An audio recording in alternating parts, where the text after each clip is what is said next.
what is some advice that either of you can share if someone you know is in an abusive relationship? As we know, there's multiple kinds of abuse: mental, physical, emotional, familial. And so, what advice would either of you give to somebody that either is in an existing abusive relationship or maybe hasn't processed a crime that has occurred to them because maybe they weren't aware of how or what they could do to go about that?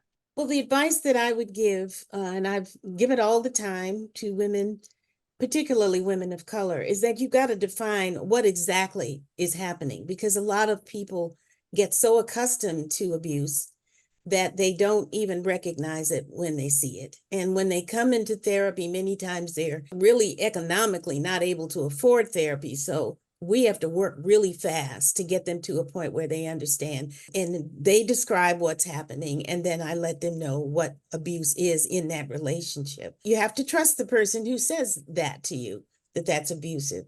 But leaving the perpetrator is not always something that a woman of color can do, because they don't have the economic means to leave children with a partner who may be the breadwinner, and you can't leave your children with an abuser. Usually, if a person is abusing the mother, they're in some way threatening or abusing the children as well, or the pets. And sometimes that's the hold that they have on the family to stay in that toxic relationship, in that toxic home, is by singling out one child versus all of them, a pet versus the entire family, or just the mother. Even more traumatic is to have the children watching the mother being abused, beaten, raped. All of that has happened in homes, and usually nobody will talk about it for the reason that Gabrielle shared. Black families don't want to air their laundry. They don't want you to know that they might fit any of the stereotypes that you see on television or that you've read about. And so the message is, well, if I have been abused, something's wrong. I don't have anybody I can really tell. And it's very difficult to get the help that they need, because the community really has, again, in denial that this can happen, especially if you're from a middle class home and going up. If you're a celebrity, even less likely are people to believe you and to think that it's as bad as it could be if you were poor, if the person was using drugs or alcohol, whatever, that's got to be the worst. It's not.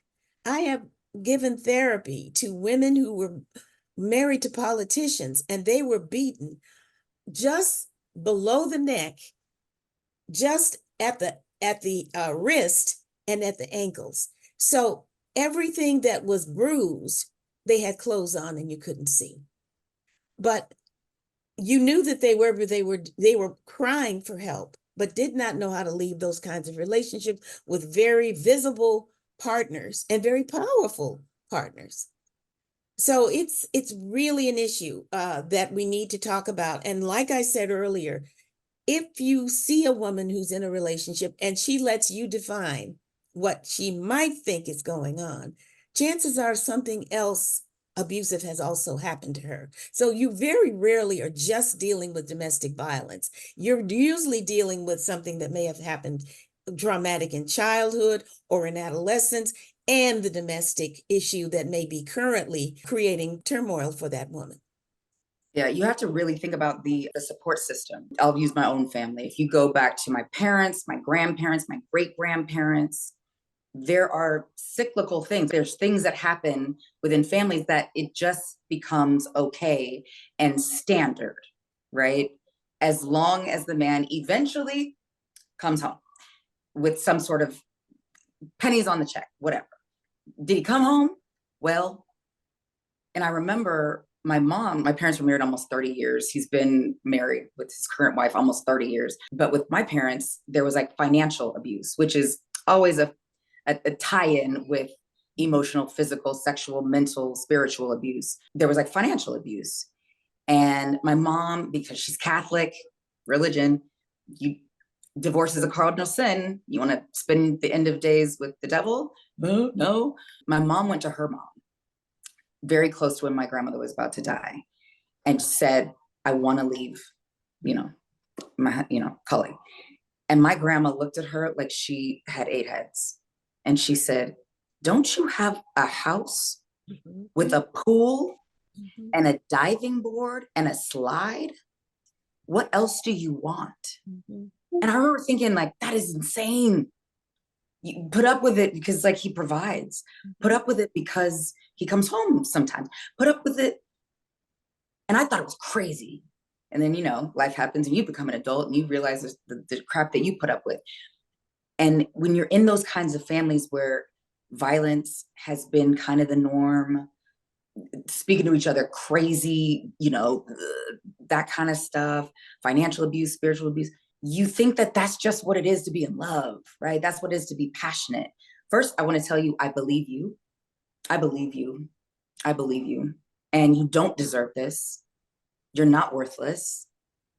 And if there is a way that you can find some safety, so we can make a plan for your safety and the safety of your children if you have them. But our normal things that I used to say, oh, you got to get a restraining order. We've seen how that works. It's weird. Violent people don't tend to, so wait, they got paperwork. I'm not going to hit you. But it starts with the belief and having enough people say, I believe you and it's wrong and you don't deserve this. And you are so valuable to us that we're going to help you get safe. So hopefully one day you can start to heal from all of the trauma, and same with your kids. And sometimes women won't leave immediately. They may have to save up money. They may finally convince someone across the United States, some relative or friend, to take them in, and then they'll leave.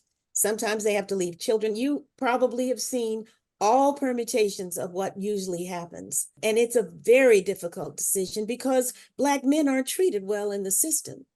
And if you're married or you're with a Black man, you know that if you report him, he will be in jail longer than anybody else and probably beaten himself in jail. So then women are many times torn with wanting to protect the man. And Gabrielle, you talked about that, wanting to protect our community. You can't turn on your partner, your husband, somebody, because you know how we're treated. And the reality of that versus, well, I'm being beaten and I can't survive this relationship and the children are traumatized.